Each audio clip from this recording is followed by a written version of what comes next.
Just talk about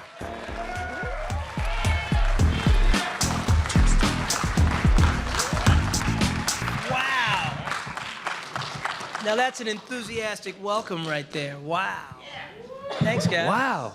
So we're just talking about it backstage a bit, but 1517 to Paris, working with Clint Eastwood on this. Yeah, that was 1517. They even had the real guys come out and do this movie, which Yes, is they amazing. did. What was that whole experience like for you? Quick. It was. Mr. Eastwood has a very specific process. He's worked with the same people for a long, long time, and he doesn't even say action and cut. He just says go ahead, and he politely asks you if you'd like to do it again. So it's very nice to work with people. When I did Dreamgirls with Bill Condon, it's really nice to work with directors who have so much power on the set and they're not abusive. Instead, they're like that. You get a chance to see that their gift is that they're just the kindest collaborator. So, Dirty Harry is a kind collaborator. Yes. It's good to know. And another show, Me, Myself, and I guess hit TV last year, 2017. I remember talking with Jack Razor about it. He was doing some press with it, and he was so excited about the show, and he absolutely, he said it was so fun being on it. What was your experience like? I had a great time. I did a show last year on CBS, Me, Myself, and I. And, sometimes people don't understand the show only lasted for a season, but, there's like layers and layers of politics for why a show gets on the air and why a show doesn't last. And you can't say anything.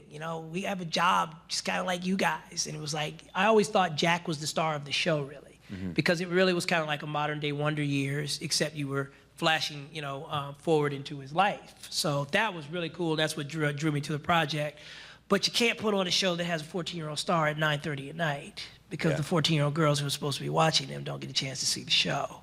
So that's where I don't get to ask that question of the network, and you're just respectful of why their decision was, and it went to the wayside. But I'm proud to say that's one of those projects that didn't go to the wayside because it wasn't good enough. Yeah. It just wasn't programmed where it needed to be. That was and for someone like Jack's gonna work a ton. The kid's a star. Oh, he's gonna be in the new Shazam movie. Yeah, there you go. So I'll be asking Jack for a job soon. So I'll be asking Jack. So he's good. He's good. And for someone like yourself, who's been in the TV and the film game for so long, how has it changed over the years? How is the show working on Me, Myself, and I? How is that different from? My manager just started laughing. He's like, that's an encyclopedia question. I think the number one way that television has changed now is just everything is on demand. There are very few shows that you guys are willing to stop your lives and watch when it comes on. I know I can't wait until Game of Thrones comes back, right? So it's like, Game of Thrones, hey, shut off the phones, turn off the lights, lock the doors. Nobody likes to be disturbed while those dragons are flying around. But for most people are binge watchers.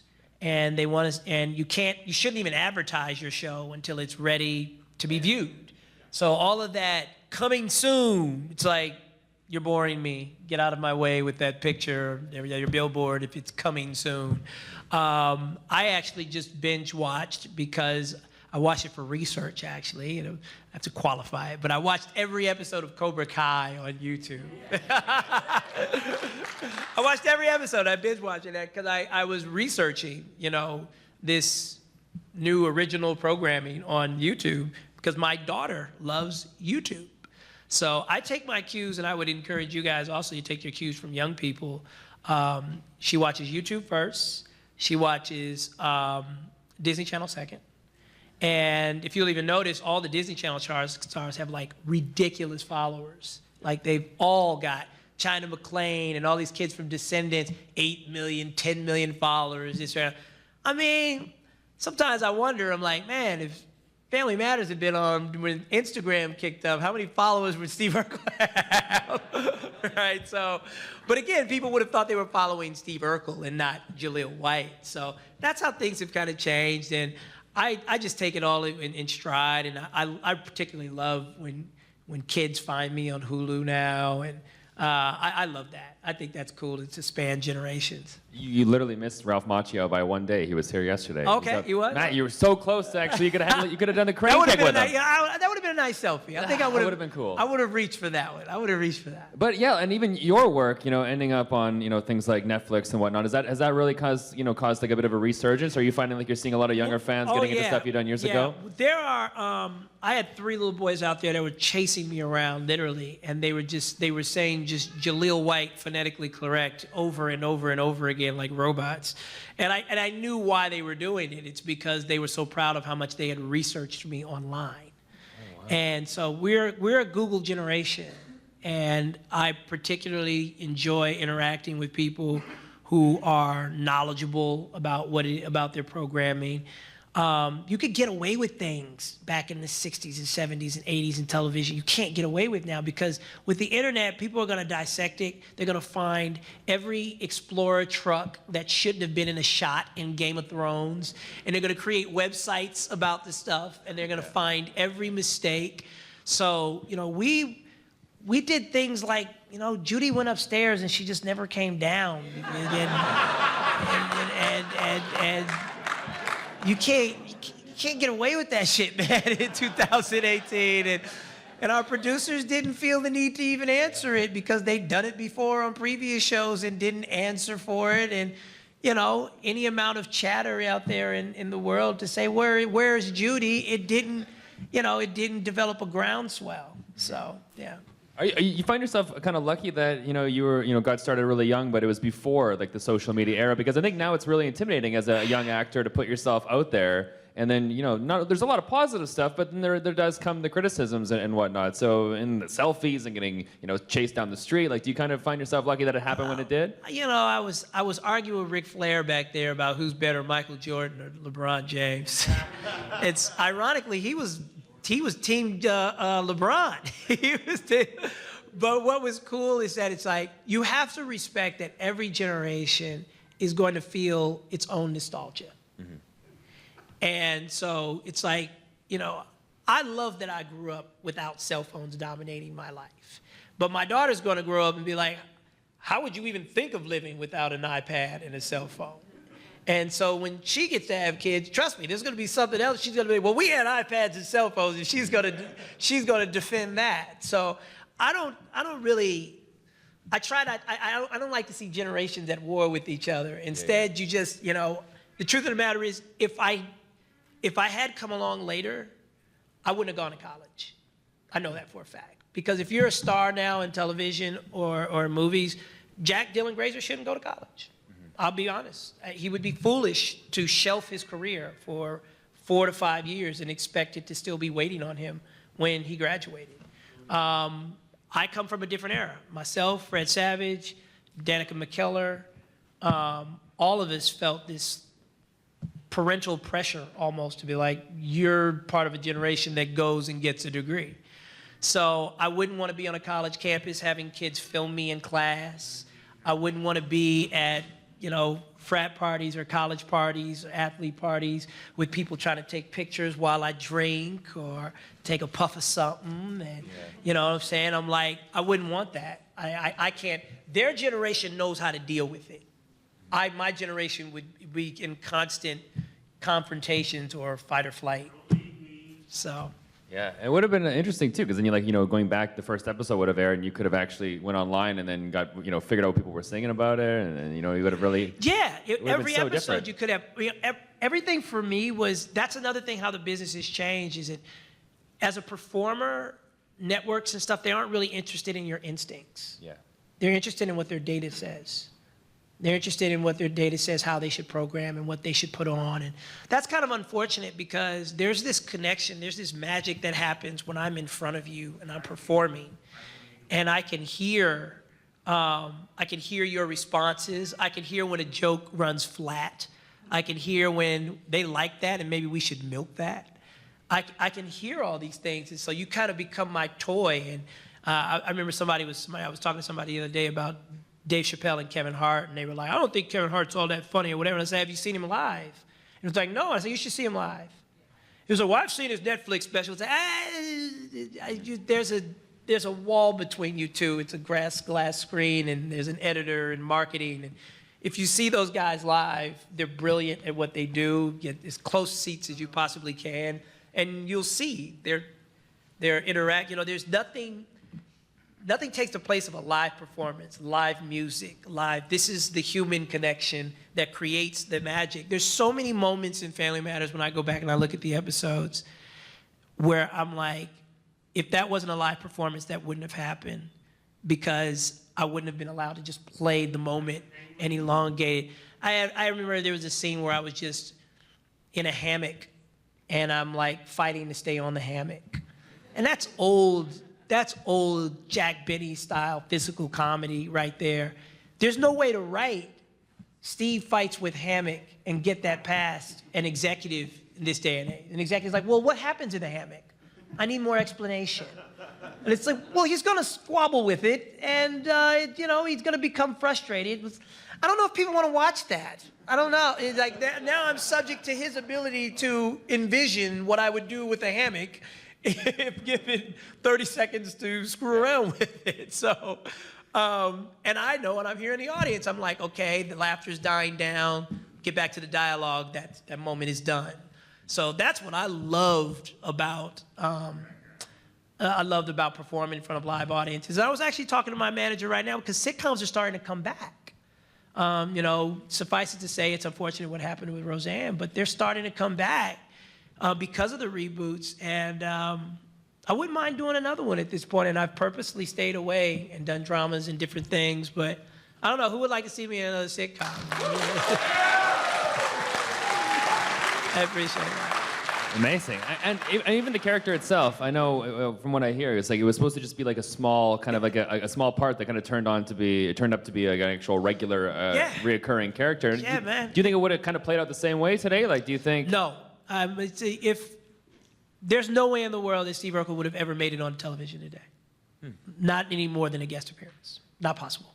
So why do you think it worked in that time? Why do you think people were so hungry for a character like that? Because producer deals worked differently back then. Our producers were very powerful. They were going to stay on for 20 episodes no matter what. So they had 8, 9 episodes to try to fix it. They had casting power back then. So if, and that's really what our producer's gift was. They were Broadway guys who just had an eye for talent. And whether it was Lenny and Squiggy or Sasha from Step by Step or myself, they just had an eye for scene stealers. So I've always, and I'm very candid in saying this, I don't think Family Matters was a very well-constructed show. It was a show that was saved by its chemistry. It was saved by its interactions, and there was a genuineness to the interaction between myself and Carl, Reggie, and myself and Kelly, Laura, and the writers wrote towards it. But then there's a whole lot of like WTF surrounding the show, you know, the conceits of the show. So, bottom line is, in this day and age, a star would have had the power to kill it and say, no, I don't want this character taking over the show, and executives would have had to have approved so much that I did one episode of Family Matters, and we taped on a Friday, and that man over there in the corner, along with my child agent at the time, negotiated a deal for me to leave school forever and go to the show by Tuesday. So that just wouldn't have happened with only producers, casting directors, some agents, and one performance in the can. No. They have to have meetings now and data, and that's a Monday morning discussion that gets mulled over. It's a whole thing. So in this character, you know, Steve Urkel went on to become like a phenomenon in a way. Was it tough navigating kind of what followed that as it kind of grew and grew and grew? Ellen DeGeneres has a quote that I'm sure she stole from somebody else, so I'll just perpetuate it. Where in the time that we came up, you're the last person to know you're famous. That's what's different about this generation. This generation is wildly self-aware. And I even enjoy playing into that self-awareness sometimes. Anybody like football in here? So like when I was watching the national championship and they made the switch and they put Tua in at quarterback, I went to Instagram. I went to Instagram immediately. I said, I know exactly what's going to happen here. Mm-hmm. And I was just refreshing my screen. It was like 10,000 more followers, 20,000 more followers the kid was getting. And it was like in one half of football, he picked up like 100,000 followers. And so that was amazing to watch. But in our generation, it was different. It would be, Jaleel, you got some fan mail. What? And they'd come and give you an envelope, and it was like 20 letters from Ontario or New York or whatever. And you'd sit there in your dressing room and you open those letters. If you were one of the people that sat down, wrote somebody a letter, put a stamp on it, and you sent it to Drew Carey or Jaleel White or whatever at the beginning of their show, oh, it got to their dressing room. What happens is you get to the second season or whatever where you start to become a phenomenon and you're on the covers of magazines and you're having serials, and then it's a box of fan letters, and then it's several boxes, and then it's a whole squadron of people. They're like, are you serious, coming in with boxes and boxes of letters? But again, you have to consider what it was back then. Nobody was going to take the time to write a letter, put a stamp on it, pay for that stamp, mail it, and say anything nasty to you. Like, you got one guy who did that, and that letter got turned over to the cops, and that went to the FBI, and then you never saw you never saw anything after that, right? So nowadays, with this generation, you get a lot of convenience followers. You get people that are like, oh, that's Ric Flair over there. I want to take his picture.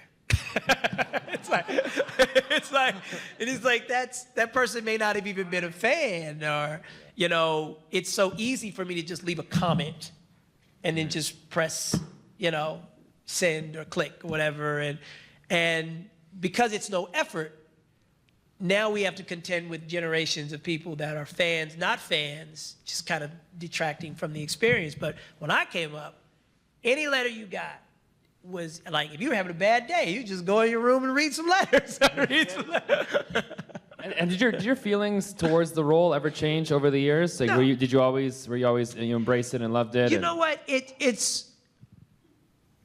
I'm at a point now. I have an 8-year-old daughter, for those of you who don't know, you know, I was determined to like keep her away from knowing who I was until she found it organically, only to have my mother just completely disrespect that and sit her through a Family Matters marathon when she was like 5 and hold the doll while she was doing it, and here, hold the box of cereal too, and we're gonna send your dad pictures. I'm like, what the hell are you doing, Mom? I mean, it ruined everything. And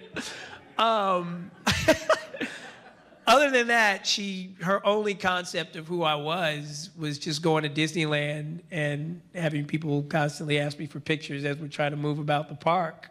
But when she got that indoctrination from her grandparents, that was a surreal moment for me. You know, you can't control fame. What I am becoming more and more at peace with, not to throw anybody under the bus, but as I watch certain other celebrities go through their trials and tribulations, is I get to stand here still today with characters that I played, and I'm known for positive reasons. And, you know, God writes this script, man. There's no promise or guarantee you're gonna get out of this life in one piece, and I mean mentally and emotionally. So I love the character of Steve Urkel, but the way I look at Steve Urkel is this. It's like talking about junior high school and high school to me. So if you're 40 years old, and how many of you guys still talk to the people that you went to high school with or junior high with? Like, okay, we got a couple people in here. And probably on Facebook, okay? All right. So you're happy to leave it on Facebook. Well, imagine all those guys following you around wanting to talk about things that happened in recess or whatever. And you're like, dude, chill out. I got, you know. So I like for it to be, Steve Urkel to be also is kind of like he's kind of deceased. Like, he lives inside of me. You know, and if you don't want to talk respectfully about somebody who's no longer with us, then I don't want to talk with you about it. And then sometimes people will misconstrue that for, oh, he hates his character, and no. It cannot be further from the truth. I nailed that character. I stuck that character like Mary Lou Retton stuck a vault, and I know it. Yeah. And it's a great feeling. It's awesome. There are scenes that I know I one-taked, you know, where I was just so dialed in on that night or whatever. I did 215 of them. I had one sick day in 9 years. Wow. You've never seen how fast doctors move until you're a TV star and you have to tape on Friday. I did the Bushwhackers episode with his finger broken. That's why it's not fixed to this day. They were going to cancel the episode, and I was like, nah, splint it. Let's go. You know, I was like an athlete with it. You know, I wanted to play. I wanted to play hard. I wanted to play for the audience, and I loved hearing the crowd. And I think the greatest roar I ever heard still was the Stefan episode to this day. And I didn't even want to play Stefan. I thought he was boring. And my executive producers were like, you have to do this. And I was just like, he's boring, Dave. All he does is over-compliment Carl and Harriet and this, that, and the other. And they were like, and it was just, in my mind, because I'm a kid, I'm not completely evolved yet. I didn't understand how many people did not understand how different I was. So that was a complete shock for the audience. And I heard it. It's just that I'm not even going to say who I was inspired by, but there's a particular comedian that I don't care how funny you get, he never breaks. He never breaks character. And I knew not to break at that moment, because I really wanted to be like, are you guys serious, to the studio audience? Because their roar when I came into the room was just like, we can't believe it's you. And for me, it was just like, it's acting, it's schizophrenia, that's what it is. And it's like, no, we can't believe it's you. And so, I don't know, sometimes it forces people to have to be like, he was good at his job, and if they didn't like the show, they don't want to say that. So, what's that? And how old's your daughter now? My daughter's 8, turning 9, August 14th. Wow. So, as someone who's been in this industry at a young age, what if she decided she wanted to do it? What do you?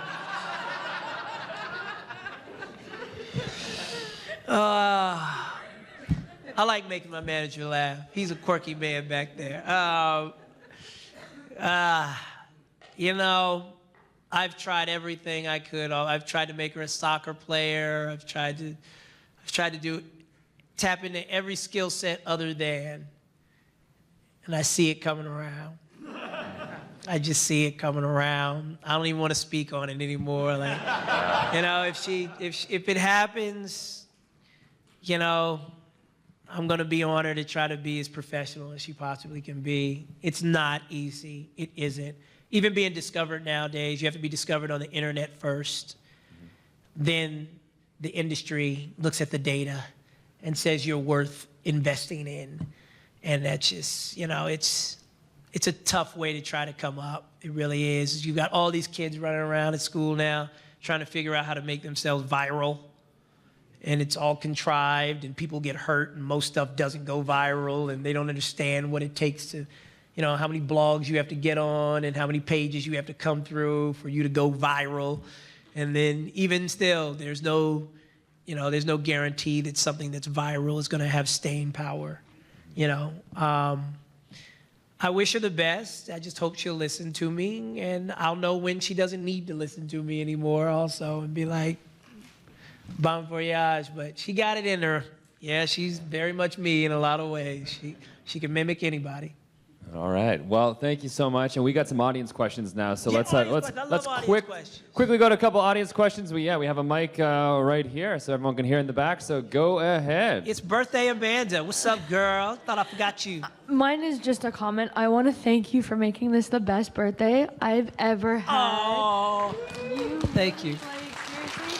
And I also want to thank you for making me fall in love with nerds. Oh. Back then, it was all like, you know, but would you consider doing a reboot of Family? Like, not like a reboot like Roseanne, but like, you know, into the future with like Laura and them and like Urkel. You know, it's going to be tough just keeping it real. It's going to be tough, and that's just because people don't understand a lot of the business surrounding these shows. Not all of these shows can easily be rebooted because of ownership rights. Yeah. Who owns what, who gets to say.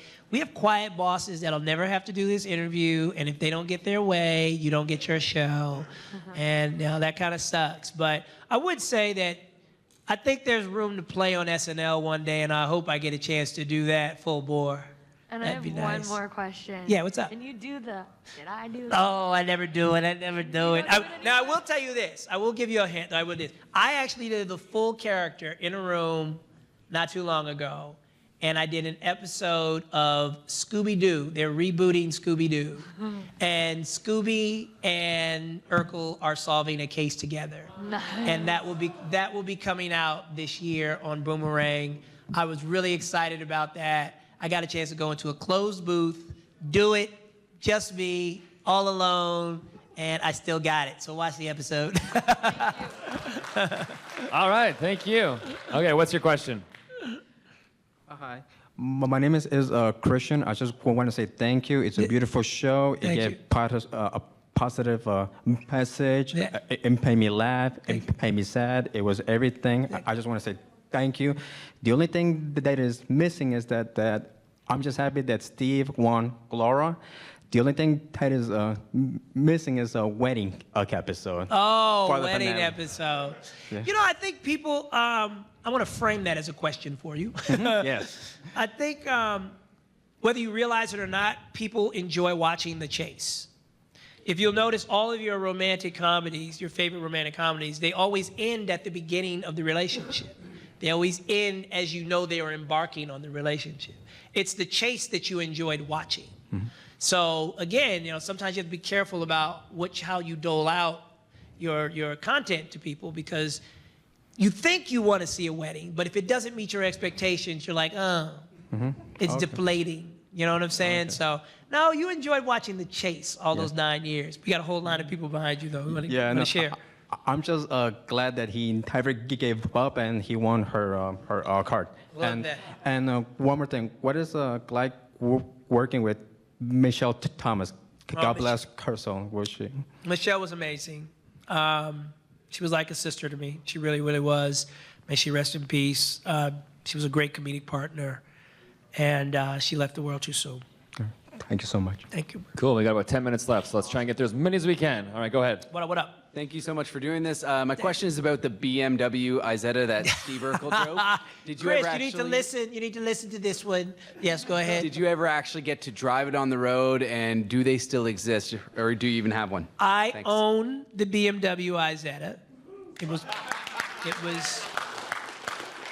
It was part of my contract that I got to keep it at the end of the show. Nice. It is in pristine, perfect condition. I think I tweeted a picture of it not too long ago. You can go on my Twitter and see it. I want to do something around it. I'm not even sure if I want to sell it or what. I don't know how I feel about it. I just want to do something with it. So it's a BMW. So hopefully I can maybe do something with BMW with it. Yeah, exactly. It deserves a showcase. I mean, it's a really cool car, and it's in great condition. Awesome. Thank you. Yeah. Thank you. All right, what's your question? What's happening, Cat? Huge fan. Thank you. I have basically the first 8 seasons on DVD, but there's no special features. I was just wondering if you have any kind of pranks that you guys used to play behind the scenes on each other. Or... I am your special feature right here, right now. Your special, right here, right now. Just any crazy stories. Yeah, no, look, we didn't even get much say in the release of that. Like people are of the misconception sometimes that, actors are consulted about these things and brought in. No, you are hired. Their marketing departments release things as they release things. I had no idea even until I was doing Me, Myself, and I that Family Matters was going to Hulu. They came and informed me, and then it was just like, would you like to do some interviews, blah, blah, blah. It's like, okay. But special features. I could just give you tidbits, things that you didn't know. I know the episode I did, the Bruce Lee episode, I was incredibly sick. Matter of fact, I threw up horribly right before we shot the block scene, the big fight scene. And they were going to send home the audience. And again, you have that moment when after you throw up or you feel good. And I was like, no, I can do it. I can get through it. And literally I did that scene, and then they rushed me to the hospital to get an IV to get hydrated. I always kind of like that. I call that my Michael Jordan flu game. So we have a ton of moments like that. If people want to keep asking, I'll share as many as I can with you, man. Cool. Thank you so much. All right, No, thanks a lot. What's your question? Hey, good to see you, White. What's happening? I was a big Family Matters fan, but I didn't get to see the whole sitcom when it was first going on, so I saw like the last part of it. But I know you as Sonic the Hedgehog. Yeah. I've grown up with Sonic the Hedgehog. I love you as Sonic the Hedgehog. Thanks, man. My question is, what made you jump from the screen to voice acting? Voice acting. Well, again, you do it all. And, you know, I was naive. I didn't know I would be doing it all. So I was just kind of good in the frying pan. But basically, after Family Matters, like 2 years after, you jumped right into voice acting, and seemed like kind of all of a sudden. Who pushed you into it? No, it just, you know, agents, managers get offers. And the Sonic job was unique because they needed me, my participation, to sell it. Yeah. It takes a star to sell things. And at that time, Sonic has the ABC version, that's the darker version that came on in the, okay, so again, corporate think, put on your executive hat.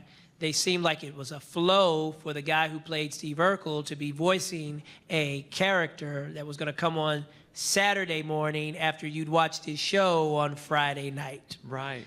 That's how you get the gig. Loved the gig. Great gig. I actually did over 100 episodes of Sonic as well. It was tough though because I was still in school, so I would leave school. I would do school on the set. Stage 1 was my school. And then I would leave school and then go to a recording booth for another 2 hours. And sometimes when you're a teenager, you weren't in the mood to do that. But And you're still voicing it, right? no, not voicing anymore. Oh, okay. I did my almost 200 episodes of Sonic 2 as well, 150-something episodes. And they live out there, and you guys love them. And I'm very glad that my mom convinced me I should take the job. Okay, thank you very much. Thank you. About 5 minutes left. What is your question? What's up, brother? Not much. I'm also going to ask you a Sonic question as well. Well, you actually, while you were doing all those episodes, you got to work with a Canadian voice actor, Gary Chalk. Wow. What was that like? Voice actors in general, are so much more talented than they're ever given credit. Yeah. They can do multiple voices and literally just become different people. I almost feel like voice acting has kind of been bastardized a little bit. He's a very talented guy, but I think voice acting has been kind of bastardized a little bit for fame. So it's like, you know, they prefer to have somebody famous as opposed to somebody who can do multiple voices. But very talented guy, very talented guy. Cool. Thank you, man. Thank you. All right, what's your question? Hi. I was wondering, I was watching Family Matters. I always noticed you guys, you look like you were very close and stuff. Was there any cast members you were particularly close to, like Reginald Val Jolson and Michelle Thomas and, well, not the well, she wasn't family, but or the grandmother actress, Rosetta Lenore, I think her name was. Was there anyone in the cast that you were really close with? Like, Right. Well, we don't want to confuse Al Jolson and Reginald Val Johnson, so we don't want to confuse those two people. I know. No, I'd say the adults were always kind of closer, and then the kids were closer. You know, it's just a generational thing. You know, we were peers. It was our puberty. We grew up. You know, Darius took me on my first date because I couldn't drive. So, you know, trust me, these are the stories I would love to tell you on screen, but, you know, the studio doesn't think that they have as much value as reboot stuff. I think the life that I lived in congruently playing Steve Urkel, playing basketball with Michael Jordan and George Clooney, and I think that life is quite interesting, and people would love to see that retold, to be quite honest, because you don't imagine the guy who played Steve Urkel doing those things. So yeah, Darius was probably like my brother. He really was, and we still talk to this day because we have kids. We were closest out of everybody. Myself and Darius, the guy who played Eddie Winslow. And Michelle, obviously, may she rest in peace. We were very close. Cool. Thank you so much. How did you conceive of Urkel and becoming such a scene stealer? Did you have a personal relationship with Laura, and would you do a rendition for us? Ah, my gosh. Well, I tell you, rendition you're gonna have to catch on Scooby-Doo when it comes out. The only reason why I don't do it in person is just because of cell phones, and before you know it, people are blasting it all over YouTube. My inspiration for the character, actually, at 12 years old, believe it or not, I walked into the casting office, and I never spoke as Jaleel. I only spoke as Steve. I never let them meet me. I don't know why I did it. I really wanted the job because I had braces, and they weren't hiring black kids back then with braces. And I thought it was kind of like one of the last opportunity to do something that just felt fun. But my inspirations were Pee Wee Herman and Ed Grimley. Wow.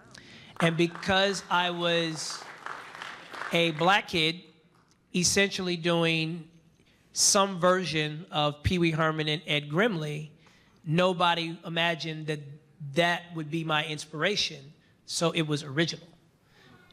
So I particularly love mashing up of cultures because you get a chance to create things for different cultures, and they have no idea it's been sitting here the entire time.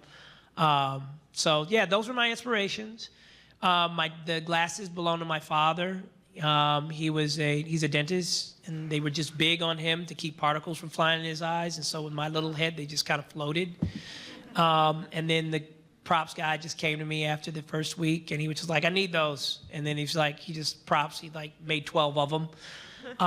And then really may he rest in peace, our costumer was a guy named Palmer Brown. And there's so many people that go into making iconography happen.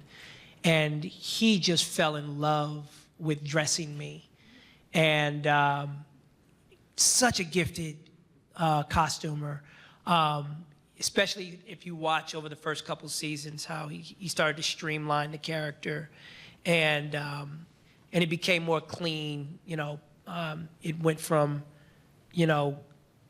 busy prints and suspenders to just polos. And just watch the evolution of the clothes alone, you'll see how much the guy grew. So there was a lot of thought that went into the character of Steve Urkel. If you'll even notice, I really wasn't even speaking with a different voice. And Kramer from Seinfeld had a very similar evolution. I'll go back and watch early episodes of Kramer on Seinfeld, and I'm like, he hadn't found the character yet until he probably got to about the second or third season. So we were on the same pace, to be quite honest, defining our characters. Cool, thank you. Well, we are out of time, but can you guys be really quick? Yeah. Really quick? Yeah. Okay. Hi again, Jaleel. I just think it's really great, for SatAM, you got to work with, a lot of legendary voice actors like Kate Southey and Rob Paulson, Jim Cummings, and Tim Man, Curry. you guys know your people. Wow. And I was wondering, when you did the Blue Core Studios, you did the Sonic fan video, about 2013. What was that like coming back, to play him again? Those guys were really cool, man. What was his name? Eddie again, I feel like? What's that? Yeah, the director, he was so passionate about it. And I wish he'd been able to go further with it. But again, people have to respect the corporate nature of these things. He was playing around with a property that somebody else owned. But it was really cool to do it for those guys. They were very professional, and I thought he did such a good job. So, I hope he's able to create his own characters and just continue with directing animation, because Eddie was a gifted director. Thank you. Thank you so much. All right, last question. Last question. Oh my God. Steve, Urkman, I'll be quick. The beginning theme song. Yes. They have the two different parts. Carl comes down the stairs. Okay. Or Carl comes in the door. Okay. Which one did you like better?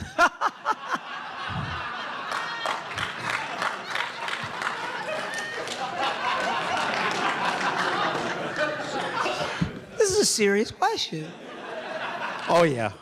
That Serious, man. Carl comes through the door, or Carl comes down the stairs. I like mine. I just like mine. Okay. I like when he's trying to push me out the door, Yeah. and I'm trying to get in the Yeah. door, and then I feel the camera come on me, and then I just Yeah. smile at the camera. I like mine, but I'd say coming through the door, though, Carl. They're coming through the door. Thank you. All right, thank you. And thank you for an amazing conversation. Jaleel White, everyone. Thank you for watching the Convention Junkies coverage of the 2018 Niagara Falls Comic Con. Please like, comment and subscribe to see more, and let us know below what you think of this video. If you would like to help us with future projects, please visit our Patreon page.